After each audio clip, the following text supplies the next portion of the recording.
the speaker went silent and did not speak again. Silver yelled at the speaker with language coarse enough to embarrass a sailor. But the rest of Junpei's companions were silent, deep in thought. Junpei, too, was consumed by his thoughts. There was a great deal he didn't understand. Who was Zero? What was the nonary game? Why had he chosen to make them part of it? Was he a criminal who took delight in playing with his victims? Or did he have some other purpose? And why had Junpei been chosen as part of this insane game? Why had any of them been chosen? But one question was foremost on his mind. Akane. They hadn't seen one another since elementary school. Why had she appeared now? Coincidence? No, that seemed impossible. There had to be a reason. He didn't know what it might be, but there had to be a reason.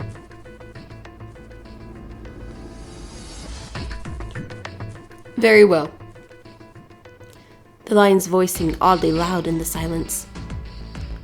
Standing around here won't do us any good. Best we get moving, don't you think? Get moving? Are you planning to open the numbered doors? Hey, wait! Don't tell me you're actually going to do what this Zero says. No, that's not what I meant. The lion shook his head, mildly annoyed. I'm saying let's find another way. After all, we haven't really examined this place yet. What?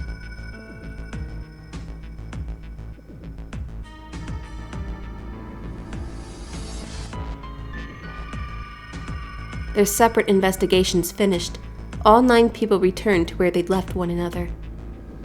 The result of all their work was nothing. They were completely sealed in. Their hard work had not gone completely to waste, however. They had learned a number of things as they'd scoured the parts of the ship they could reach. It seemed that they were confined to decks A through C. C deck was as far down as they would be able to go, however. The reason being that D deck was completely submerged.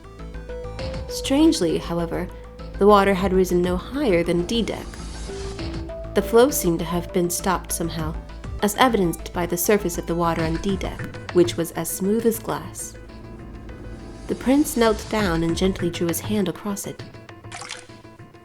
Perhaps this Zero fellow has used some sort of remote control to seal a watertight door lowered down. He said that our time limit was 9 hours. In other words, this water won't rise for 9 hours. Then you're saying we won't sink till then? Well, that might be a little too optimistic.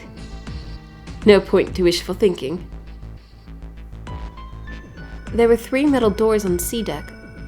A single door stood off to the side, with 2 more on the wall facing the central staircase. None of them had numbers or verification devices. They were, however, locked like the other doors. No matter how much they pushed and shoved, the doors refused to move.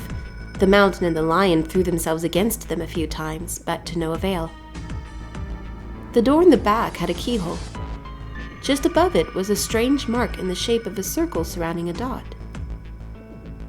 There were 2 other doors on C deck as well, but it was clear they were elevators, as each had a button next to it with an upside-down triangle. They tried pushing the button. No response. Apparently there was no power running to the elevators. To the left of the elevator doors was a card reader. The card reader also had a strange mark on it. It looked like a lowercase h, with a dash drawn across the upper stem of the H. Junpei stared at it for a while. This is the symbol of Saturn. It's an astrological symbol. Then the mark on the other door. I think that was the sun symbol. They had seen the same symbols on A deck. There was a door on either side of the stairs. The one on the left had a keyhole with a similar symbol engraved on it. This is an Earth symbol. The horizontal line symbolizes the equator, and the vertical one represents the prime meridian. Junpei looked up at the ceiling. There was a great circle cut in it, perhaps for a skylight or a glass dome, but it had been filled with a gargantuan metal plate. The metal looked very solid. Anything short of an explosive charge was unlikely to damage it. There were several windows along both sides of the ship, or at least there had been. They too were covered with metal plates. In other words,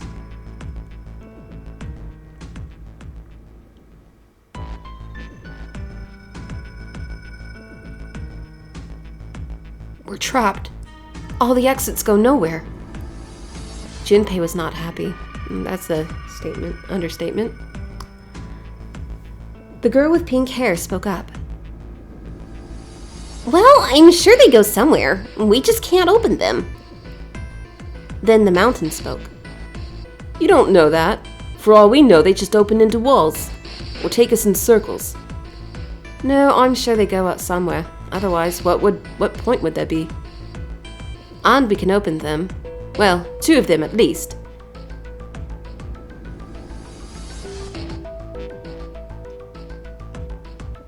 You mean the numbered doors? All eyes turned toward the doors with numbers on them. The atmosphere in the room grew tense. Hey, wait a minute. I think I said this earlier, but I don't think we should do that. The dancer moved in front of the doors as if to block them. We'd have to be crazy to open these doors. If we do that, we're doing exactly what Zero wants us to do. Suddenly, everyone began to speak at once. I agree. I don't. That's a terrible idea. We should keep going. We should stay here. We don't have any other way to open any of these doors. We should just wait. Someone's bound to come find us. We don't have time for that. In 8.5 hours, the ship is going to sink. The clamor of voices made it next to impossible to determine who was saying what. Their arguments grew more and more intense, until people were shouting and screaming at one another. Junpei had remained silent, but at last he could take no more. Hey, shut up! They fell silent, and all eyes turned to Junpei. Yeah, right. Okay, whatever.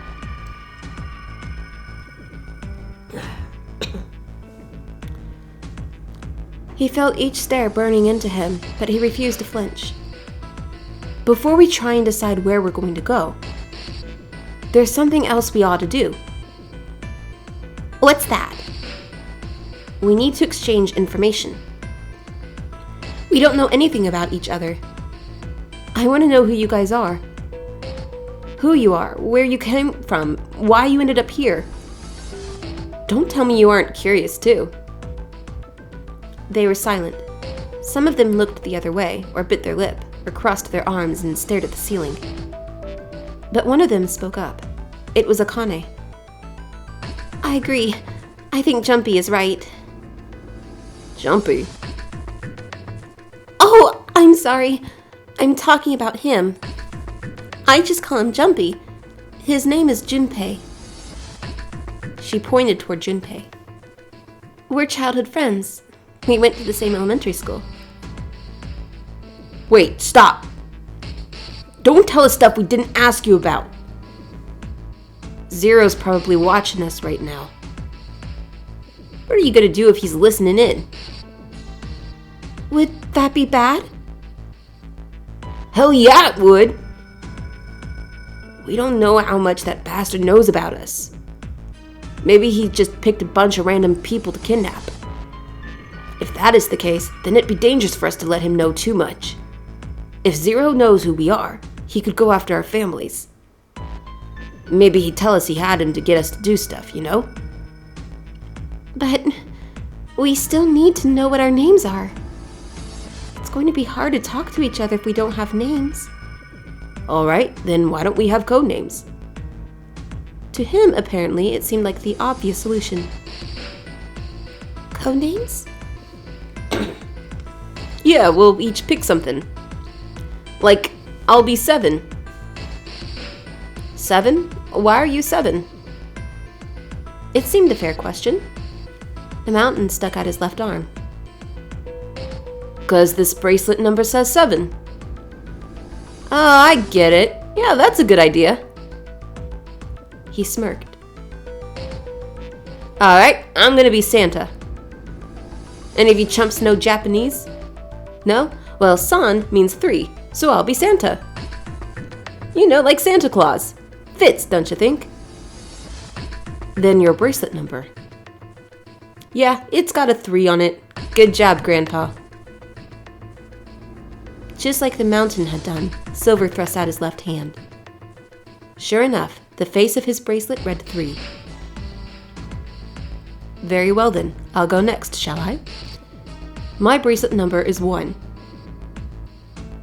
Given that, I think Ace seems appropriate. I'll be Lotus. Then, as I'm sure you all know, it has 8 petals. Which means, of course, that my bracelet number is 8.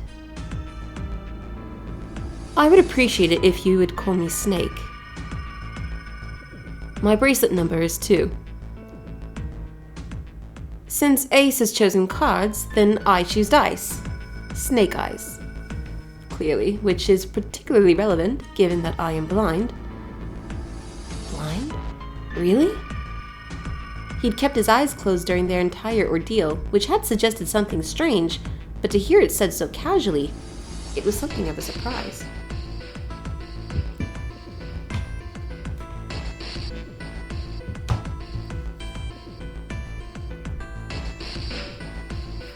Everyone seemed a little nervous at the prince's proclamation, but no one seemed to know how to react to it. There was one person, however, who didn't seem to be surprised in the least. The girl with pink hair. I want to be Clover. You know, like a 4-leaf clover. Good luck, right? Looking almost bored, she held out her left hand.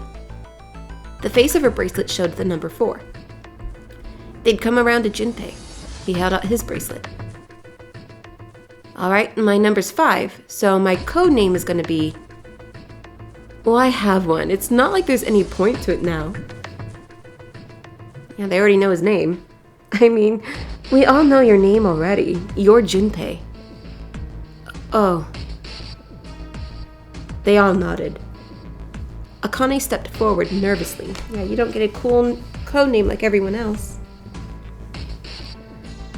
Then you should all call me by my name, too.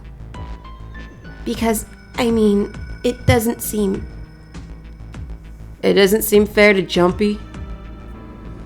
You're thinking it's not cool for you to hide your name after you told us his? Akane fidgeted awkwardly. Junpei decided he had to do something. What's your bracelet number? It's 6. She hesitated for a moment, then held out her left hand. As she'd claimed, the bracelet's face showed a 6. Junpei looked at it for a moment and thought. Alright then, why don't we just call you June? June? Yeah, you know, it's the 6th month of the year. So you're June. Junpei. Akane kneaded her hands and looked up at Junpei, uncertain. He smiled back at her reassuringly. Are you good with that?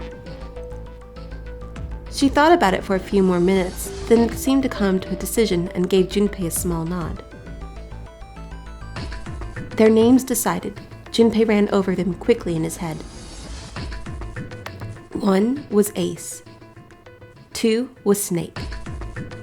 3 was Santa. 4 was Clover. 5 was Junpei's number. Akane was 6, and Junpei had given her the code name of June. 7 was 7, and 8 was Lotus. That meant that 8 of them, including Junpei, had revealed their bracelet numbers, but there was still one person left. He was the man with glasses and hair like a bird's nest. He hadn't said anything since they'd met on the stairs, and he didn't look like the sort of person who was inclined to conversation. His skin was pale, his breathing was heavy, and he was soaked with nervous sweat. His behavior seemed very suspicious, or perhaps simply emotionally unstable. It was difficult to tell. Whatever the case, it seemed clear that he had only a fingertip's worth of a grip on his sanity. The girl with pink hair, Clover, walked up to him slowly. She put her hands out on her hips and eyed him suspiciously. What number are you? He didn't answer. His bloodshot eyes twitched from person to person, and his breath came in hot pants. Hey, I'm talking to you! The man licked his dry lips with a shaking tongue and spoke with a voice like old paper. Isn't it obvious? There are 9 people here. And you know who numbers 1 through 8 are. I'm the only one left. So you're 9? Yeah. He extended a trembling arm. The bracelet did indeed say 9. What's your code name? Code name? What do you want us to call you? We all made up names. You should too. I don't need one. Ah, it crashed. Why not? Because I'm not going to stay here with you. He took a shuddering breath and exhaled. Clover looked at him with something very like disgust. You've got some sort of plan? I do. Yeah? What's that? You sure you want to know? Yeah? All right, let me show you. I'm going to do this!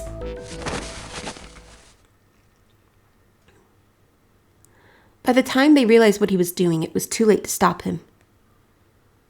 The man's body moved like a snake's. In the blink of an eye, he'd slid around behind her and wrapped his arm around her waist. Hey, what the hell do you think you're doing? Silver, Santa, leaped forward toward Clover and the 9th man. He was halfway there when... Stay back! Suddenly the man's hand dove into his pocket. It came out with a knife. A pocket knife. He held it to Clover's pale, quivering neck. That doesn't really look like a pocket knife. If you get any closer, I'll cut her open! Santa skidded to a halt. He snarled at the scrawny man with the knife and gritted his teeth. Yes, that's right.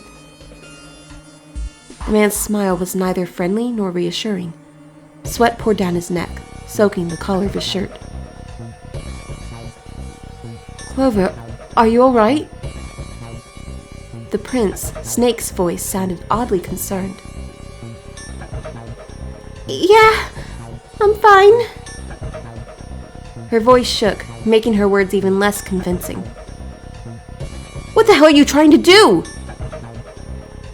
I told you. This is my plan. What are you gonna do to her, you sick son of a bitch? Don't worry. I'm not going to do anything to her. If she just does what I tell her to, I'll let her go. He started to move backward, slowly, keeping his grip on Clover. Keeping their distance, Junpei and the others followed. Eventually, the man reached the wall. He gave a start as his back touched it, then glanced around quickly and spoke. Verify. Huh? The left. Look on your left. Do you see the device on the wall? Place your hand on the scanner panel, the round part. What if I don't? The man's nostrils flared, and he looked like he was about to choke. Are you an idiot? What do you think? I could slit your throat right now. I'll kill you if I have to. All I need is your bracelet. Just do it! Do it now! He pressed the knife against Clover's neck hard. Slowly, she stretched her left hand out toward the device. Her back was to it, and she had to feel around for a moment before she found the circular panel. It made a cold electronic noise, and on the display above her hand, an asterisk appeared. So that's how it works, Junpei thought to himself. By placing one's palm on what the ninth man had called the scanner panel, the user's bracelet number would be entered into the device. Should you total the numbers on your numbered bracelets and find that the digital root of that number is equal to the number of that door, the door will open. Junpei shifted his eyes to the door itself. The number on it was 5. The ninth man seemed to know a little more about the device's operation than he should.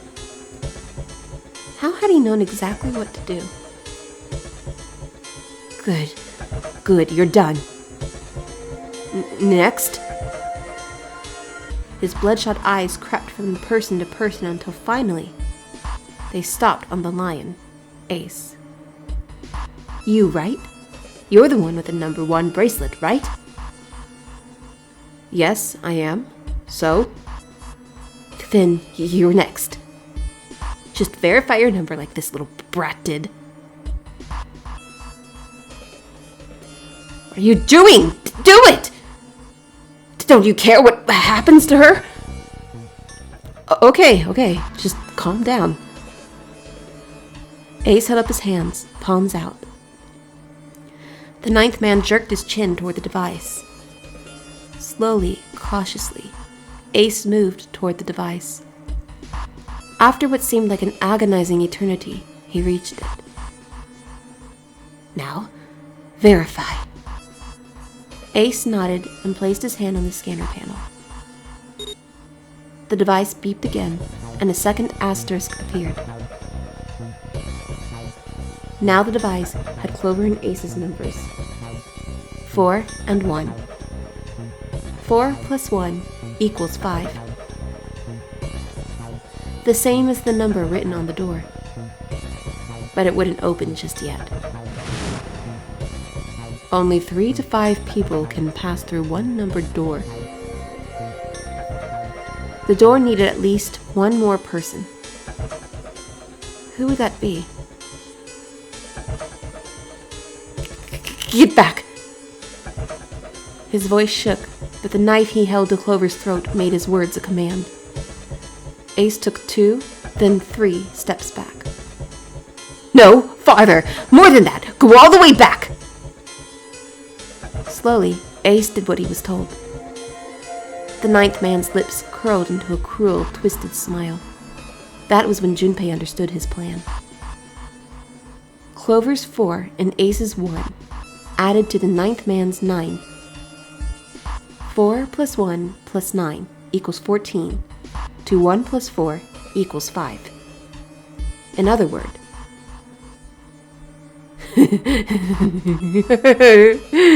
thank God you were all so cooperative. Now I can get out of this nightmare. He pressed his own hand against the scanner panel. A third asterisk appeared on the screen. He dropped his hand to the lever on the side of the device and pulled.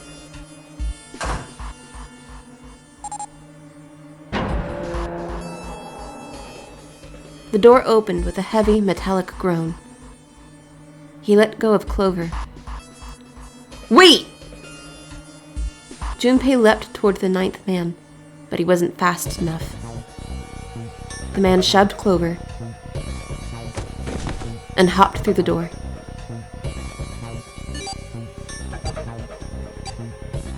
Okay, have a good one, guys. I'm going off ahead now. Well then, goodbye.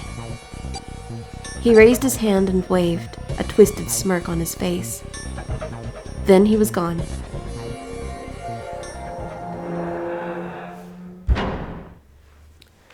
The door ground shut with a dull clang of metal on metal. Clover, are you all right? Snake ran to Clover's side as she lay on the floor. Yeah, I'm fine. She climbed unsteadily to her feet, and once there, leaned heavily on Snake's shoulder for support. Junpei ran to the door. The others followed him. Several pairs of hands grabbed hold of the handles and pulled. They grunted and strained, but... Shit, it won't budge! That was when Lotus, the dancer, spoke. Her voice was quiet. Do you hear something? Like what? Like some sort of beeping. Junpei pressed his ear against the cold metal of the door. The others did the same. You're right. I can hear it too. What is it? Then they heard something else. It was the ninth man. Shit! Why isn't it stopping? God damn it! You lied! Lied?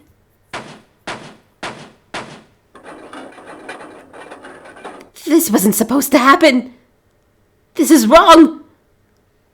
This is wrong! His voice shook with fear. Safe on the outside, they stepped back from the door and looked at one another. What is happening in there? Open the door, please. I'm begging you. Help me. Please get me out of here. Get me out of here! Junpei grabbed hold of the device. He slammed his hand on the scanner panel. Nothing happened. Why didn't it register him? He looked at the display where the asterisk had shown up. It said engaged. Oh my God. Oh my God, there's no time left. Listen, I was lied to. He lied to me. He put me in here. It was him. He killed me. It was him.